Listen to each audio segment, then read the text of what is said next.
Breaking news చూస్తున్నాము. ఏదైతే దెబ్బకు దెబ్బ అన్నట్టుగా కూడా ఇరాన్ అయితే ప్రస్తుతం ప్రవర్తిస్తుందనే చెప్పాలి. పశ్చిమాసియాలో కొనసాగుతున్న యుద్ధ నేపథ్యంలో ఇరాన్ బ్రిడ్జ్ అయితే అటు అమెరికా ఇజ్రాయెల్ కలిపి కూల్ చేయడం చూస్తున్నాం. అయితే దీనికి ప్రతీకారంగా కూడా గల్ఫ్ దేశాల్లోని కొన్ని బ్రిడ్జ్ల లిస్ట్ అయితే తయారు చేసింది ఇరాన్. సో వాటన్నిటిని కూడా రిలీజ్ చేసింది. ప్రస్తుతం వాటన్నిటిపై కూడా అటాక్ చేస్తానంటూ కూడా ఇరాన్ అయితే భయభ్రాంతులకు గురి చేస్తుందనే చెప్పాలి. ఏకంగా గల్ఫ్ దేశాల్లోని 8 బ్రిడ్జ్ లిస్టులనైతే రెడీ చేసుకుంది ఇరాన్ ఇప్పటికే. సో అయితే వాటన్నింటిపై అటాక్ చేస్తామంటూ కూడా కౌంటర్ ఇచ్చినట్టే చెప్తుంది. సో ఎక్కడ కూడా యుద్ధ వాతావరణం అయితే చల్లబడుతుంది అనే ప్రసక్తే లేకుండా ఇరాన్ తీరు ఉందనే చెప్పాలి. సో అటు అమెరికా కానీ ఇటు ఇరాన్ కానీ ఇజ్రాయెల్ కానీ ఎక్కడ కూడా వెనక్కి తగ్గట్లేదు. సో ఏదైతే నిన్న బ్రిడ్జి కూల్ చేయడంతో కూడా దానికి కౌంటర్ అటాక్గా కూడా గల్ఫ్ దేశాల్లోని కొన్ని బ్రిడ్జ్ల పేర్లను అయితే వాళ్ళని సెలెక్ట్ చేసి మరి లిస్ట్ అయితే రిలీజ్ చేసింది. దెబ్బకు దెబ్బ అంటూ కూడా ఇరాన్ ముందుకెళ్తుందని చెప్పాలి. ఇరాన్ను రాతి యుగానికి తీసుకెళ్తామంటూ మరొక పక్కనైతే ట్రంప్ అయితే హెచ్చరిస్తున్నారు. సో వార్నింగ్ ఇచ్చిన కొద్ది గంటల్లోనే ఇరాన్ బ్రిడ్జ్ అయితే పేల్చివేసింది. సో అమెరికా ఇజ్రాయెల్ కలిపి. సో దీనికి పగతి చెందుకే దెబ్బకు దెబ్బ కొడతామంటూ కూడా ఇరాన్ ఎక్కడ వెనక్కి తగ్గట్లేదు. అయితే ఒకసారి ఆ లిస్టు చూద్దాం. షేక్ జాబార్ అల్ అహ్మద్ కువైట్, ఇక సౌదీలోని బహ్రెయిన్లను కలిపే కింగ్ ఫహద్ కాజ్వే, ఇక షేక్ జాయిద్ బ్రిడ్జి ఇది అబుదాబిలో ఉంది. అలాగే అబుదాబిలోని షేక్ ఖలీఫా వంతెన కూడా ఈ లిస్టులో రెడీ చేశారు.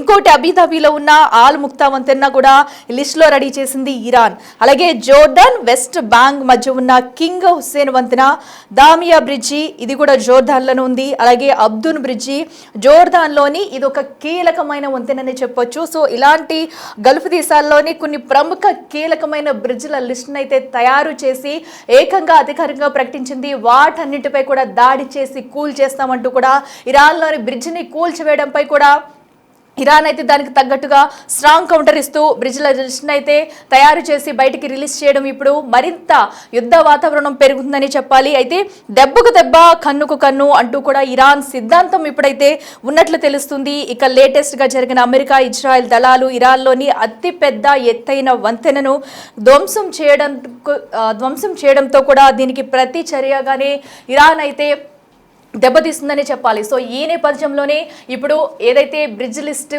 మీకు చదివినిపించామో సో వాటన్నింటిని కూడా కూల్ చేస్తామంటూ హెచ్చరికలు జారీ చేసింది. మరి ఇప్పుడు అటు ఇజ్రాయెల్ కానీ అమెరికా కానీ అప్రమత్తం అవుతాయా? సో ఎందుకంటే ఇరాన్ కూడా ఎక్కడ వెనక్కి తగ్గట్లేదు. ఇప్పటికే గల్ఫ్ దేశాల్లో ప్రముఖమైన ప్రాంతాల్లో కూడా ఇరాన్ దాడులు చేసుకుంటూ వస్తుంది. వరుసగా మిస్సైళ్లు డ్రోన్లతో కూడా ఎక్కడ యుద్ధంలో వెనక్కి తగ్గకుండా ఇరాన్ అయితే ఎగిసిపడుతుందని చెప్పాలి. మరి ఈ నేపథ్యంలో నిన్న అన్నట్టుగానే ఏదైతే అటు అమెరికా ఇజ్రాయెల్ చెప్పినట్టుగానే ఇరాన్లోని అతి పెద్దదైన బ్రిడ్జ్ని అయితే కూల్ చేశారు. మరి ఇప్పుడు ఇరాన్ ఈ లిస్టు తయారు చేసింది. ఈ లిస్టుపై కూడా ఎక్కడ మనం అనుమానం పడాల్సిన అవసరం లేదు. ఇరాన్ చెప్పిందంటే చేసి చూపిస్తుందని చెప్పాలి. సో ఈ 8 బ్రిడ్జ్లపై కూడా దాడి జరిగే అవకాశం అయితే 100% కనిపిస్తుంది. మరి దీనికి ముందుగా అమెరికా నుంచి ఇజ్రాయెల్ నుంచి ఏమైనా స్పందన ఉంటుందా, ముందుగా ఏమన్నా వీరు చర్చించే అవకాశం ఉంటుందా అనేది కూడా చూడాలి. లేదంటే కనుక 8 బ్రిడ్జ్లపై ఏకకాలంగా కూడా దాడి చేస్తే సిచ్యువేషన్ ఏంటి, మరింత ఉద్రిక్తంగా అక్కడ యుద్ధ వాతావరణం మారే ఛాన్సెస్ అయితే క్లియర్ కట్గా కనిపిస్తున్నాయి. సో అయితే ఇరాన్ కూడా దేనికైనా రెడీ అంటూ కూడా ముందుకు వెళుతుందని చెప్పాలి. సో అమెరికా మేము చర్చలకు రావాలి, చర్చిస్తున్నాము, యుద్ధం తగ్గుతుంది, మేము పెట్టిన రూల్స్కి అయితే ఇరాన్ కట్టుబడి ఉండాలి, మేము చెప్పినట్టు వినాలంటూ కూడా అమెరికా ఒక పక్క నుంచి చెప్పుకుంటూ వస్తున్నా కూడా ఇరాన్ ఎక్కడ కూడా వెనక్కి తగ్గట్లేదు. సో అటు గల్ఫ్ దేశాలని కూడా లక్ష్యంగా చేసుకుని అలాగే అమెరికా ఎంబసీలపై దాడులు చేస్తుంది. గల్ఫ్ దేశాల్లో ఎక్కడైతే ఆర్థిక నిక్షేపాలు ఉన్నాయో అక్కడ వాటిని పూర్తిగా దెబ్బతీసేలా కూడా ఇరాన్ అయితే ఇప్పటి వరకు దాడులు చేసుకుంటూ వచ్చింది. దుబాయ్కి సంబంధించి ఎయిర్పోర్ట్లో కానివ్వండి, లేదంటే యుద్ధం మొదలైనప్పటి నుంచి కూడా ఇక్కడ ఇరాన్ వెనక్కి తగ్గకుండా ఆర్థిక వ్యవస్థను అమెరికా ఇజ్రాయెల్ను టార్గెట్ చేసుకుని అటు గల్ఫ్ దేశాలపైనే ఏకంగా విరుచుకుపడుతుందనే చెప్పాలి. సో ఈ నేపథ్యంలో ఇటు ఇజ్రాయెల్ అమెరికా కూడా వెనక్కి తగ్గకుండా యుద్ధం ఉపసంహరించుకుంటాము, చర్చలు చేస్తాము అంటూ చెప్పుకుంటూ వస్తున్న ట్రంప్ కూడా ఎక్కడ అవకాశాలు సూచనలు కూడా ఎక్కడ కనిపించట్లేదు. సో ట్రంప్ ఒక పక్క నుంచి ఎన్ని మాటలు చెప్తున్నా, వైట్ హౌస్ నుంచి ఎన్ని సూచనలు చేస్తున్నా కూడా దాన్ని పూర్తిగా ఖండిస్తుంది ఇరాన్. సో మేము ఎక్కడికి చర్చలకి సిద్ధం కావట్లేదు, మా దగ్గరికి ఎవరైనా చర్చలకి వస్తే కనుక మేము దేనికి ఒప్పుకోము, మేము బాధ్యతాయుతంగా ముందుకెళ్తున్నాము, మా మీద దాడులు చేస్తే ఊరుకోము, ఏ దేశానికైనా కూడా ఎలాంటి వారు మా మీద దాడులు చేసినా కూడా ఊరుకోమంటూ కూడా ఇరాన్ చెప్పుకొస్తుంది. సో ఈ నేపథ్యంలోనే ఏదైతే వాళ్ళు నిన్న కూల్ చేసిన అతి పెద్దదైన బ్రిడ్జికి సంబంధించి కూడా ఇప్పుడు దానిపై టార్గెట్ చేసుకుంటూ ఖచ్చితంగా ప్రతీకారం తీర్చుకుంటామంటూ కూడా బ్రిడ్జ్ లిస్ట్ని అయితే రెడీ చేసింది. మరి ఇప్పుడు ఏం జరగబోతుంది అనేది ఉత్కంఠంగా మారిందని చెప్పాలి. ఇక మరింత సమాచారం అందించేందుకు మా అసిస్టెంట్ ఎడిటర్ రామ్దాస్ అందుబాటులో ఉన్నారు. రామ్దాస్, చూస్తున్నాం కూడా ఇరాన్ ఎక్కడ వెనక్కి తగ్గట్లేదని చెప్పాలి. ఇప్పుడు నిన్న ఇరాన్లో బ్రిడ్జ్ కూల్ చేసినందుకు కూడా ప్రతీకారంగా 8 బ్రిడ్జ్ల లిస్ట్ అయితే తయారు చేసింది. మరి వీటిపై దాడులు చేయడానికి రెడీగా ఉందా? అప్డేట్స్ ఏంటి? అయితే టెహ్రాన్ తీవ్రంగా స్పందించింది. ప్రతీకార చర్యలు తప్పవంటూ స్పష్టం కూడా చేస్తోంది, గట్టి హెచ్చరికలు కూడా జారీ చేస్తోంది. దీంతో ప్రస్తుతం గల్ఫ్ ప్రాంతంలో ఉన్నటువంటి 8 ముఖ్యమైన వంతెనలు లక్ష్యంగా చేసుకుని ఒక హిట్ లిస్ట్ కూడా విడుదల చేస్తుంది.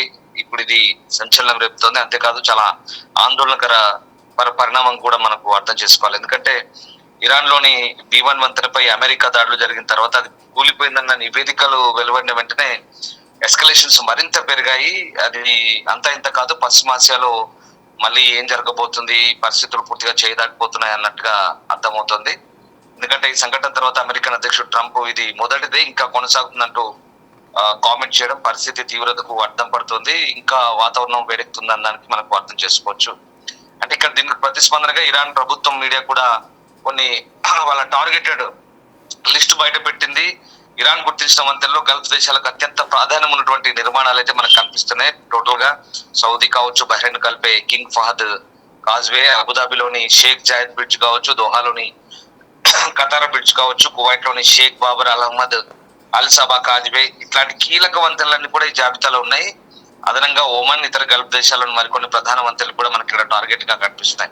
అంటే ఎందుకు ఇవి ఇంపార్టెంట్ అనుకుంటే కనుక, ఈ వంతెనలపై ఏదైనా దాడి జరిగితే ఖచ్చితంగా గల్ఫ్ దేశాల మధ్య రవాణా వ్యవస్థ అనేది పూర్తిగా దెబ్బతినే అవకాశం ఉన్నట్టుగా నిపుణులు కూడా చెప్తున్నారు. అంతేకాదు ప్రపంచ చమురు సరఫరా గొలుసుపై కూడా ఇది భారీ ప్రభావం పడే అవకాశం ఉన్నట్టుగా హెచ్చరికలు అయితే వస్తున్నాయి. ఎందుకంటే అమెరికా తమ కీలక మౌలిక వసతులను దెబ్బతీస్తే తాము కూడా గల్ఫ్ ప్రాంతంలో ఉన్న అమెరికా మిత్ర దేశాల వంతెనలు కూడా లక్ష్యంగా చేసుకుంటామంటూ ఇరాన్ పరోక్షంగా సంకేతాలు ఇచ్చినట్టుగా మనం ఇప్పుడు అర్థం చేసుకోవాల్సిన పరిస్థితి కనబడుతుంది.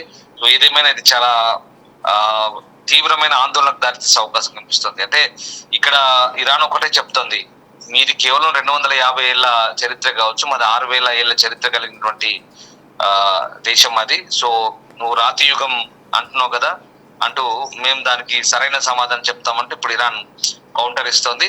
సో ఆ రకంగా ఇరాన్ సామర్థ్యాన్ని ఒకవేళ ట్రంప్ తక్కువ అంచనా వేశారా అనే అంచనాలు కూడా మనకి ఇక్కడ అర్థమవుతున్నాయి. ఎందుకంటే ఇజ్రాయెల్ సహకారంతో గెలుపు చాలా సులభమని నమ్మి యుద్ధానికి దిగినటువంటి ట్రంప్ ఇప్పుడు కొంత ఇరాన్ నుంచి భారీ ప్రతిఘటన ఎదురవుతుండడంతో మరి చాలా వ్యూహాత్మకంగా వివరించాల్సిన అవసరం అయితే కనిపిస్తోంది.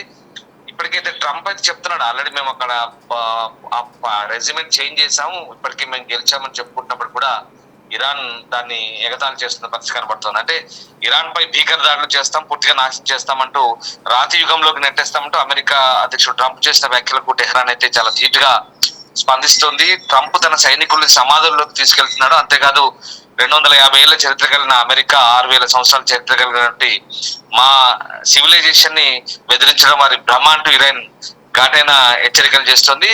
Iran elite Islamic Revolutionary Guards Corps Aerospace Force commandos brigadier general Sayyid Majid Mousavi America రక్షణ మంత్రి పీటర్ హెగ్సేత్ తో ఎక్స్ లో పెట్టిన పోస్ట్ కౌంటర్ అయితే ఇచ్చారు. సో మా గడ్డపై అడుగు పెట్టిన ఏ ఒక్క అమెరికా సైనికుడు కూడా ప్రాణాలతో వెళ్ళడు, అగ్రరాజ్య పరుగు పోయే వరకు యుద్ధం ఆగదంటూ తేల్చి చెప్పిన పరిస్థితి. సో మొత్తం మీద దీన్ని బట్టి చూస్తే మనకు అర్థమవుతుంది ఏంటంటే ఇక నువ్వా నేనా తేల్చుకుందాం అన్నట్టుగానే మనకి ఇక్కడ పరిస్థితి పొట్టొస్తుంది. ఎందుకంటే హర్మూజ్ జలసంధిని పూర్తిగా తెరిచి స్వేచ్ఛగా నౌకలు రాకపోకలు జరిగిన తర్వాతే సీజ్ ఫైర్ గురించి మేము ఆలోచిస్తామన్నటువంటి డొనాల్డ్ ట్రంప్ మాటలు కూడా వాళ్ళు ఇప్పటికే కొట్టిపారేశారు. అసలు మీ దగ్గరికి ఎవరు వచ్చారు చర్చలకు అంటూ చాలా వ్యంగ్యంగా మాట్లాడిన పరిస్థితి. అంటే ఇక్కడ అంటే అప్పటి వరకు మేము దాడులు చేస్తూనే ఉంటామంటూ ఇటు అమెరికా హెచ్చరిస్తుంటే మేము కూడా దానికి ఏ రకమైన సమాధానం చెప్తామో మీరే కాసుకొని కూర్చోన్నట్టు వీళ్ళు కూడా చెప్తున్న పరిస్థితి కనబడతా ఉంది. సో ఆ రకంగా ఇప్పుడు ఉన్న సిచ్యువేషన్ లో అంటే ఓవరాల్ గా మనం అర్థం చేసుకోవాలి ఏంటంటే ఈ బ్రిడ్జ్ కూల్చివేసిన తర్వాత ఇప్పుడు గల్ఫ్ దేశాలకు తలనొప్పిగా పరిణమిస్తుంది.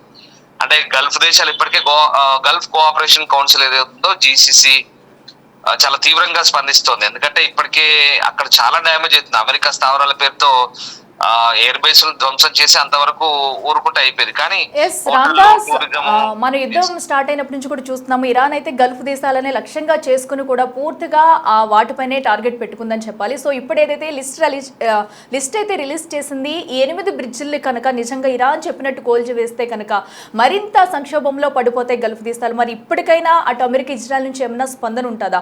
ఒకవేళ లేదంటే నేరుగానే గల్ఫ్ దేశాలు ఇంతకు ముందు కూడా మేమే అటాక్ చేస్తాము, ఇరాన్ వద్దకు వెళ్తామంటూ కూడా చెప్పుకొచ్చాయి. సో ఇప్పుడేమన్నా గల్ఫ్ దేశాలు యుద్ధంలో ముందుకు వస్తాయనుకోవచ్చా? అదే చెప్తాను, గల్ఫ్ కోఆపరేషన్ కౌన్సిల్ ఏదైతే ఉందో ఆ GCC దేశాలన్నీ కూడా సమావేశమై తీవ్రంగా స్పందించాయి. గతంలో కూడా ఇప్పటికే జాయింట్ స్టేట్మెంట్ ఇచ్చాయి. మళ్ళీ రీసెంట్ గా కూడా వాళ్ళంతా కూడా సమావేశమై తీవ్రమైన హెచ్చరికలు జారీ చేశారు. అంతేకాదు ఇది సరైన చర్య కాదంటూ ఇరాన్ ను మందలించిన పరిస్థితి. కానీ ఎక్కడ ఇరాన్ తగ్గట్లేదు. అంతేకాదు ఇంకా అసలు మిత్ర దేశాలుగా ఉన్నారు కాబట్టి ఇక మీరు కూడా అనుభవించాల్సిందే అన్నట్టు గతంలో బ్రదర్ నేషన్స్ సారీ అని చెప్పారు. కానీ ఇప్పుడు ఆ పరిస్థితి లేదు.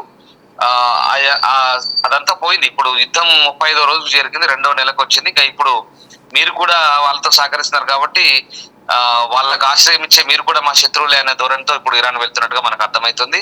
సో దాన్ని బట్టి, ఎందుకంటే ఇక్కడ ఈ బ్రిడ్జిలు పేల్చివేస్తే చాలా తీవ్రమైన పరిణామాలు ఉంటాయి. ఎందుకంటే వాళ్ళ ఆర్థిక మూలాలను దెబ్బకొట్టే పరిస్థితి, పూర్తిగా రవాణా స్తంభించిపోతుంది. చమురు జల రవాణా మార్గం, సముద్రాలపై నిర్మించిన బ్రిడ్జిలు కావచ్చు. ఎందుకంటే ముఖ్యంగా గల్ఫ్ దేశాల్లో చాలా కీలకమైనవి చమురు రవాణాకు.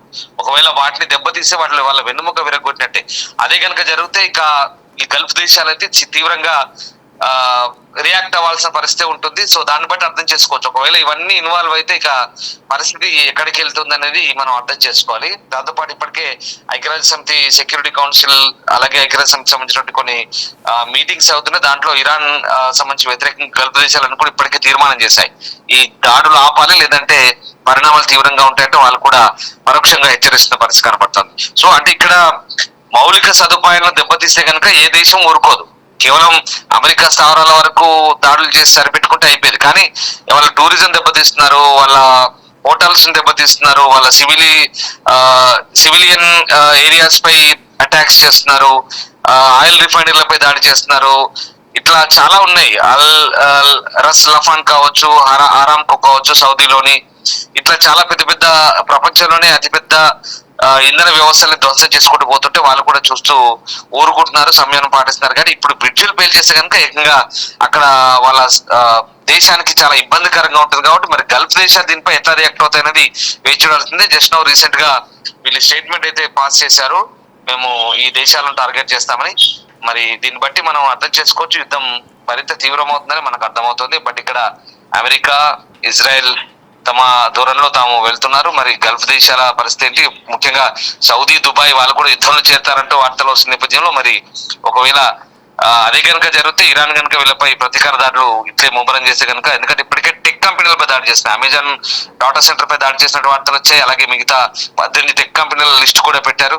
సో అదే కనుక జరిగితే పూర్తిగా దేశాలు దెబ్బతింటాయి. అక్కడ ఎవరు పెట్టుబడులు పెట్టరు, ఉన్న కంపెనీలు పోతాయి, టూరిజం దెబ్బతింటుంది, అన్ని దెబ్బతింటుంది, ఆర్థికంగా దివాలా తీశారు. కాబట్టి దీన్ని బట్టి గల్ఫ్ దేశాలు కూడా దీన్ని తీవ్రంగా తీసుకుంటే కనుక ఖచ్చితంగా ఇది యుద్ధం మరో స్థాయికి వెళ్ళే అవకాశం అయితే డెఫినెట్ గా కనిపిస్తుంది. Right Ramdas, thank you. Yes, చూస్తున్నాం కదా ప్రస్తుతం అయితే అటు పశ్చిమాసియాలో యుద్ధ వాతావరణం అయితే రోజు రోజుకు పెరుగుతుందని చెప్పాలి. సో ఏదైతే బ్రిడ్జ్పై అటాక్ చేస్తామంటూ ట్రంప్ స్ట్రాంగ్ వార్నింగ్ ఇచ్చారు. సో అన్నట్టుగానే వార్నింగ్ ఇచ్చిన కాసేపటికే బ్రిడ్జ్ని అయితే కూల్ చేశారు. సో దీనికి దీటుగానే ట్రంప్కు వార్నింగ్ ఇస్తూ కూడా ఇరాన్ ఎక్కడ వెనక్కి తగ్గమంటూ కూడా గల్ఫ్ దేశాలకు సంబంధించి 8 బ్రిడ్జ్ల లిస్ట్ని అయితే రెడీ చేసి కూడా అధికారికంగా బయటకు ప్రకటించింది. ఒకవేళ అటు ఇరాన్ అన్నట్టుగా కూడా 8 బ్రిడ్జ్లపై కనుక ఒకవేళ దాడి చేస్తే పరిస్థితి మరింత ఘోరంగా తయారయ్యే ఛాన్సెస్ ఉన్నాయి. సో ఇప్పటికే గల్ఫ్ దేశాలని కూడా ఆర్థికంగా అటు ఏదైతే పలు ప్రధాన ప్రాంతాలపై, పట్టణాలపై కూడా ఇరాన్ అయితే దాడులు చేసుకుంటూ వచ్చింది. ఇప్పుడు ఏదైతే బ్రిడ్జ్ లిస్ట్ రెడీ చేసిందో అక్కడ కనుక దాడులు చేస్తే పరిస్థితి ఎలా ఉంటుంది అనేది కూడా ఎవరు ఊహించలేనంతగా మారుతుందని చెప్పాలి. సో ఒక పక్కన ట్రంప్ చర్చలకు రావాలి, మేము పెట్టిన రూల్స్కి ఇరాన్ ఒప్పుకోవాలంటూ చెప్తుంటే ఇరాన్ మాత్రం మాకు ఒప్పుకోవాల్సిన అవసరం లేదు, మేము ఎవరితో చర్చలకు రాము అంటూ కూడా ఇరాన్ అయితే తెగేసి చెప్తుంది. సో యుద్ధానికి ఒకరి మీద ఒకరు కాలు దువ్వుకుంటూ కూడా ఇంకా ముందుకు వెళుతున్నారని చెప్పాలి. ఎస్, చూడాలి మరి ఒకవేళ ఈ రోజు కనుక ఇదైతే ఇరాన్ చెప్పినట్టుగా నిజంగానే వీటిపై దాడి చేస్తుందా, దాడి చేస్తే పరిణామాలు ఎలా ఉంటాయి, వీటి గల్ఫ్ కంట్రీస్ నేరుగా యుద్ధంలోకి దిగే ఛాన్స్ ఉందా? ఎందుకంటే అటు ఇజ్రాయెల్ నుంచి అమెరికా నుంచి కూడా పూర్తి సహకారం లేదు. ఇప్పటికే గల్ఫ్ దేశాలను కూడా చాలా ఆర్థికంగా నష్టపోతున్నాయి. సో అక్కడున్న జనాలు కూడా చాలా ఇబ్బందులు పడుతున్నారు. మరి ఇలాంటి సిచ్యువేషన్లో గల్ఫ్ దేశాలు ఏమన్నా ఒక స్టాండర్డ్గా కీలక నిర్ణయం తీసుకుంటారా అనేది కూడా ఈరోజు చూడాలి.